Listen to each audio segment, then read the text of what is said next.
Hello everyone, welcome to let's go channel. ಶುಭೋದಯ. ಇವತ್ತು ನಾನು ಸಿಂಪಲ್ ಮತ್ತು ಹೆಲ್ದಿ ಆದಂಥ ಕ್ವಿಕ್ಕಾಗಿ ಒಂದು ಪಲ್ಯನ ಮಾಡ್ತಾಯಿದ್ದೀನಿ. ಬನ್ನಿ ಹೇಗೆ ಮಾಡೋಣ ಅಂತ ನೋಡೋಣ. ಮೊದಲಿಗೆ ನಾನಿಲ್ಲಿ ಹಾಗಲಕಾಯಿನ ರೌಂಡ್ ಶೇಪಲ್ಲಿ ಕಟ್ ಮಾಡಿ ಇಟ್ಕೊಂಡಿದ್ದೀನಿ. ಇದನ್ನ ಉಪ್ಪು ನೀರಲ್ಲಿ ಓವರ್ ನೈಟ್ ಕೂಡ ನೀವು ಕಟ್ ಮಾಡ್ಕೊಂಡು ಇಟ್ಕೋಬೋದು, ಅಥವಾ ಪಲ್ಯ ಮಾಡೋಕ್ಕಿಂತ ಒಂದು 2-3 ಗಂಟೆ ಮುಂಚೆನೂ ಕಟ್ ಮಾಡಿ ಉಪ್ಪು ನೀರಲ್ಲಿ ಇಟ್ಕೋಬೋದು. ಇದಕ್ಕೆ ನಾವು ಸಾಲ್ಟ್ ನೀರಲ್ಲಿ ಡಿಪ್ ಮಾಡೋಂಥ ಹಾಗಲಕಾಯಿ ಮತ್ತು ಸ್ವಲ್ಪ ಹುಣಸೆ ಹಣ್ಣು, ಕರಿಬೇವು ಮತ್ತು ಅರ್ಧಂಬರ್ಧ ಜಜ್ಕೊಂಡಂಥ ಬೆಳ್ಳುಳ್ಳಿ ಮತ್ತು ಸ್ವಲ್ಪ ಬೆಲ್ಲ, ಉಪ್ಪು ಮತ್ತು ಕೊತ್ತಂಬರಿನ ತೊಗೊಂಡಿದ್ದೀನಿ. ನಾನಿವತ್ತು ಉತ್ತರ ಕರ್ನಾಟಕದಲ್ಲಿ ಸಾಮಾನ್ಯವಾಗಿ ಬಳಸುವಂಥ ಗಡಿಗೆಯಲ್ಲಿ ನಾನಿವತ್ತು ಪಲ್ಯನ ಮಾಡ್ತಾಯಿದ್ದೀನಿ. ಪಾತ್ರೆಯಲ್ಲಿ ನಾವು ಕುಕ್ ಮಾಡೋಕ್ಕಿಂತನೂ ಗಡಿಗೆಯಲ್ಲಿ ಅಡುಗೆ ಮಾಡೋದ್ರಿಂದ ಟೇಸ್ಟ್ ಚೆನ್ನಾಗಿ ಬರುತ್ತೆ. ಬಟ್ ಸ್ವಲ್ಪ ಗಡಿಗೆ ತಳ ಕಾಯೋಕ್ಕೆ ಸ್ವಲ್ಪ ಟೈಮ್ ತೊಗೊಳುತ್ತೆ. ಇದು ಇವಾಗ ಕಾಯ್ದಿದೆ.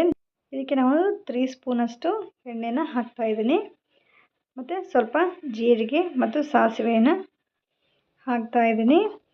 ಇವಾಗ ಇದು ಚಿಟ್ಪಟ್ ಅನ್ನೋಷ್ಟರಲ್ಲಿ ನಾನು ಕರಿಬೇವು ಮತ್ತು ಬೆಳ್ಳುಳ್ಳಿನ ಆ್ಯಡ್ ಮಾಡ್ತಾಯಿದ್ದೀನಿ. ಇದಕ್ಕೆ ಸ್ಪೆಷಲಿ ಬೆಳ್ಳುಳ್ಳಿನೇ ಹಾಕಬೇಕು. ಈರುಳ್ಳಿ ಹಾಕಿಬಿಟ್ರೆ ಒಂದು ದಿನದಲ್ಲೇ ಹಾಳಾಗಿಬಿಡುತ್ತೆ. ಬೆಳ್ಳುಳ್ಳಿಗೆ 2 ಡೇಸ್ವರೆಗೂ ಇಟ್ಕೊಂಡು ಈ ಪಲ್ಯನ ಚೆನ್ನಾಗಿ ತಿನ್ಬೋದು. ಅದಕ್ಕೋಸ್ಕರ ನಾನು ಬೆಳ್ಳುಳ್ಳಿನ ಜಾಸ್ತಿ ಹಾಕ್ಕೊಂಡಿದ್ದೀನಿ ಮತ್ತು ಬೆಳ್ಳುಳ್ಳಿ ತುಂಬ ಆರೋಗ್ಯಕ್ಕೆ ಒಳ್ಳೆಯದಂತ ಸ್ವಲ್ಪ ಜಾಸ್ತಿನೇ ಹಾಕಿದ್ದೀನಿ. ನೆಕ್ಸ್ಟ್ ಇದಕ್ಕೆ ನಾವು ಡಿಪ್ ಮಾಡ್ಕೊಂಡಂಥ ಹಾಗಲಕಾಯಿ ಇತ್ತಲ್ಲ, ಅದನ್ನ ಆ್ಯಡ್ ಮಾಡ್ಕೋಬೇಕು. ಹಾಗಲಕಾಯಿನ ಯಾವುದೇ ಡೀಪ್ ಫ್ರೈ ಅಥವಾ ಶಾಲೋ ಫ್ರೈ ಏನನ್ನೂ ಮಾಡಕೂಡ್ದು. ಹಾಗೆಯೇ ಇದು ಹಸಿದಾಗಿಯೇ ತಿಂದರೆ ಒಳ್ಳೆಯದು. ಕೆಲವೊಬ್ರು ಇದನ್ನ ಸ್ವಲ್ಪ ಎಣ್ಣೆಲಿ ಹುರ್ಕೊಂಡು ಹಾಕ್ತಾರೆ. ಆದರೆ ಇದಕ್ಕೆ ಈ ಥರ ಮಾಡಿದ್ರೆ ಸ್ವಲ್ಪ ಜಾಸ್ತಿ ಬೆನಿಫಿಟ್ ಸಿಗುತ್ತಂತ ನಾನು ಇದೇ ಥರ ಮಾಡ್ತಾಯಿದ್ದೀನಿ. ಇದನ್ನು ಕಹಿ ಬರೋಲ್ಲ, ಚೆನ್ನಾಗಿ ಟೇಸ್ಟ್ ಬರುತ್ತೆ. ಒಮ್ಮೆ ನೀವು ಕೂಡ ಟ್ರೈ ಮಾಡಿ. ಡೀಪಾಗಿ ಎಣ್ಣೆಲಿ ಫ್ರೈ ಮಾಡೋಕ್ಕಿಂತ ಸ್ವಲ್ಪ ಇಲ್ಲೇ ಶಾಲೋ ಫ್ರೈ ಟೈಪ್ ಮಾಡ್ಕೋಬೇಕು. ಅಂದರೆ ಬೆಳ್ಳುಳ್ಳಿ ಎಲ್ಲ ಇದಕ್ಕೆ ಫ್ಲೇವರು ಇದಾಗಲಿ ಅಂತ, ಸುಮ್ಮನೆ ಬೆಳ್ಳುಳ್ಳಿ ಜೊತೆಗೆ ಹೊಂದ್ಕೊಳ್ಳಿ ಅಂತ ಸ್ವಲ್ಪ ಫ್ರೈ ಮಾಡಬೇಕು, ಒಂದು 5-6 ನಿಮಿಷ. ಹೀಗೆ ಮಾಡೋದ್ರಿಂದ ಹಾಗಲಕಾಯಿ ಇಲ್ಲೇ ಬೇಯ್ಬಿಡುತ್ತೆ. ಅಂದರೆ ಜಾಸ್ತಿ ಟೈಮ್ ಇದನ್ನು ಕುದಿಸೋ ಅವಶ್ಯಕತೆ ಬೀಳಲ್ಲ. ಅದಕ್ಕೋಸ್ಕರ ನಾನು ಈ ಥರ ಮಾಡ್ತಾಯಿದ್ದೀನಿ. ಹಾಗಲಕಾಯಿ ನಮ್ಮ ದೇಹಕ್ಕೆ ತುಂಬ ಒಳ್ಳೆಯದು. ಕಹಿ ಅಂತ ಕೆಲವರು ತಿನ್ನೋದೇ ಇಲ್ಲ ಇದನ್ನು. ಬಟ್ ವಾರಕ್ಕೊಂದ್ಸಲ ಆದರೂ ತಿಂದರೆ ತುಂಬ ಒಳ್ಳೆಯದು. ಶುಗರ್ ಇರೋರಿಗೆಲ್ಲಂತೂ ತುಂಬ ಹೇಳಿ ಮಾಡಿಸಿದಂಥ ಇದು ತರಕಾರಿ. ಅಟ್ಲೀಸ್ಟ್ ವೀಕ್ಲಿ ಒನ್ಸ್ ಆದರೂ ತಿಂದರೆ ತುಂಬ ಒಳ್ಳೆಯದು. ಇವಾಗ ಅಲ್ಲೇ ಸ್ವಲ್ಪ ಮೆತ್ತಗಾಗಲಿ ಅಂತ ಪ್ಲೇಟ್ನ ಮುಚ್ಚಿ ಒಂದು 5 ನಿಮಿಷ ಬಿಡ್ತಾಯಿದ್ದೀನಿ. ಶುಗರ್ ಇರೋರು ಮಾತ್ರ ಅಲ್ಲ, ಎಲ್ಲರೂ ಕೂಡ ತಿಂದರೂ ತುಂಬ ಒಳ್ಳೆಯದು. ಇದು ನಮ್ಮ ದೇಹದಲ್ಲಿರೋ ರಕ್ತನ ಕೂಡ ಪ್ಯೂರಿಫೈ ಮಾಡುತ್ತೆ ಮತ್ತು ಬ್ಯಾಡ್ ಕೊಲೆಸ್ಟ್ರಾಲ್ನ ಕೂಡ ಇದು ರೆಡ್ಯೂಸ್ ಮಾಡೋಕ್ಕೆ ಹೆಲ್ಪ್ ಮಾಡುತ್ತೆ. ಸೊ ಅದಕ್ಕೆ ಎಲ್ಲರೂ ಹಾಗಲಕಾಯಿನ ವೀಕ್ಲಿ ಒನ್ಸ್ ಆದರೂ ತಿನ್ನಿ.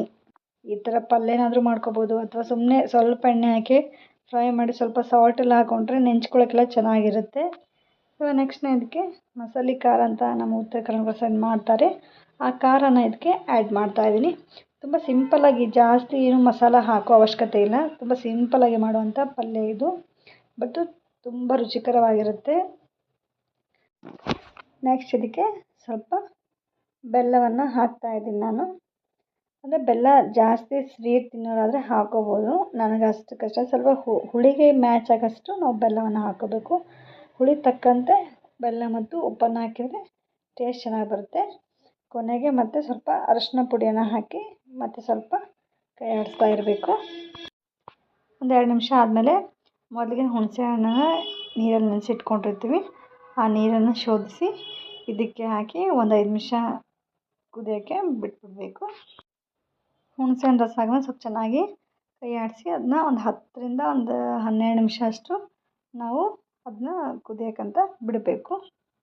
ಇದಕ್ಕೆ ಯಾವುದೇ ಥರದ ಟೊಮೆಟೊ, ಈರುಳ್ಳಿಯನ್ನು ಯೂಸ್ ಮಾಡಬಾರ್ದು. ಹುಣಸೆ ಹಣ್ಣು ಹಾಕಿದರೆ ಸ್ವಲ್ಪ ನಾಳೆ ತನಕ ಚೆನ್ನಾಗಿ ಉಳಿಯುತ್ತೆ ಅಂತ ಸ್ವಲ್ಪ ಜಾಸ್ತಿನೇ ಹಾಕ್ತೀನಿ ನಾನು ಹುಣಸೆ ಹಣ್ಣನ್ನ.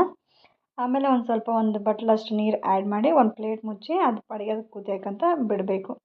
ಇವಾಗ ನೋಡಿ ಸ್ವಲ್ಪ ಇದಾಗಿದೆ. ಇನ್ನೂ ಸ್ವಲ್ಪ ಮೆತ್ತಗಾಗಬೇಕಂತ ಇನ್ನೊಂದು 5 ನಿಮಿಷ ಕುದಿಸೋಕ್ಕಂತ ಇಡ್ತಾಯಿದ್ದೀನಿ ನಾನು. ನೋಡಿ ಎಷ್ಟು ಚೆನ್ನಾಗಿ ಕುದಿ ಬಂದಿದೆ ಮತ್ತು ಎಲ್ಲನೂ ನೀರನ್ನು ಅಬ್ಸರ್ವ್ ಮಾಡಿಕೊಂಡು ಚೆನ್ನಾಗಿ ಬೆಂದಿದೆ. ಇವಾಗ ಈ ಥರ ಕುದಿ ಬಂದಮೇಲೆ ನಾವು ಇನ್ನೊಂದು ಸಲ ನೀಟಾಗಿ ಎಲ್ಲವನ್ನು ಮಿಕ್ಸ್ ಮಾಡ್ಕೋಬೇಕು. ನಾವು ಇನ್ನೊಂದು ಇದಕ್ಕೆ ಶೇಂಗಾ ಪುಡಿನ ಆ್ಯಡ್ ಮಾಡಬೇಕು. ಆಗಲೇ ನಾನು ಮರೆತು ಬಿಟ್ಟಿದ್ದೆ, ಲಾಸ್ಟಲ್ಲಿ ಇದನ್ನ ಆ್ಯಡ್ ಮಾಡ್ತಾಯಿದ್ದೀನಿ. ನಮ್ಮ ಉತ್ತರ ಕರ್ನಾಟಕ ಸ್ಟೈಲಲ್ಲಿ ನಮ್ಮ ಕಡೆ ನಾವು ಪಲ್ಯ ಯಾವುದಾದ್ರೂ ಮಾಡಿದ್ರೂ ಕೂಡ ಲಾಸ್ಟಲ್ಲಿ ಶೇಂಗಾ ಪುಡಿಯನ್ನು ಇದಕ್ಕೆ ಹಾಕ್ಕೊಂಡೇ ಹಾಕ್ಕೋತೀವಿ ಮಸ್ಟ್ ಆ್ಯಂಡ್ ಶುಡ್ಡು. ಈ ಕಡೆ ಹೇಗೆ ಕೊಬ್ಬರಿಯನ್ನು ಜಾಸ್ತಿ ಯೂಸ್ ಮಾಡ್ತಾರೆ, ನಾವು ಎಲ್ಲದಕ್ಕೂ ಶೇಂಗಾ ಪುಡಿಯನ್ನು ಹಾಕ್ಕೋತೀವಿ. ಸ್ವಲ್ಪ ನಿಮಗೆ ಜಾಸ್ತಿ ಗಟ್ಟಿ ಗ್ರೇವಿ ಬೇಕಂದರೆ ಜಾಸ್ತಿ ಹಾಕ್ಕೋಬೋದು, ಕಡಿಮೆ ಗ್ರೇವಿ ಬೇಕಂದರೆ ನಾವು ಕಡಿಮೆ ಹಾಕ್ಕೋಬೋದು. ಈ ಥರ ಶೇಂಗಾ ಪುಡಿಯನ್ನು ಹಾಕ್ಕೊಂಡು ನೀಟಾಗಿ ಮಿಕ್ಸ್ ಮಾಡಬೇಕು. ಕೊನೆಯಲ್ಲಿ ಕೊತ್ತಂಬರಿಯನ್ನು ಕಟ್ ಮಾಡಿಕೊಂಡು ಹಾಕ್ಕೊಂಡ್ರೆ ನಮಗೆ ರುಚಿಕರವಾದಂಥ ಮತ್ತು ಆರೋಗ್ಯಕರವಾದಂಥ ಹಾಗಲಕಾಯಿ ಪಲ್ಯ ರೆಡಿಯಾಗುತ್ತೆ. ಇದನ್ನು ರೊಟ್ಟಿ, ಚಪಾತಿ, ಅನ್ನಕ್ಕೂ ಸಹ ತಿನ್ಬೋದು. ತುಂಬ ಹೆಲ್ದಿ ಆಗುತ್ತೆ. Must and should weekly once ಆದರೂ ಎಲ್ಲರೂ ಕೂಡ ತಿಂದರೆ ತುಂಬ ಆರೋಗ್ಯಕ್ಕೆ ಒಳ್ಳೆಯದು. ಹಸಿಯಾಗಿ ತಿನ್ನೋಕ್ಕಂತೂ ಯಾರಿಗೆ ಆಗಲ್ಲ. ಸೊ ಅದಕ್ಕೆ ಈ ಥರ ಪಲ್ಯ ಮಾಡಿಕೊಂಡ್ರೆ ತುಂಬ ಚೆನ್ನಾಗಿರುತ್ತೆ ಮತ್ತು ಅಷ್ಟೊಂದು ಕಹಿ ಏನು ಬರಲ್ಲ. ಇದು ಟೇಸ್ಟ್ ಮಾತ್ರ ಸೂಪರಾಗುತ್ತೆ. ನೀವು ಕೂಡ ಟ್ರೈ ಮಾಡಿ. Thank you for watching. Bye.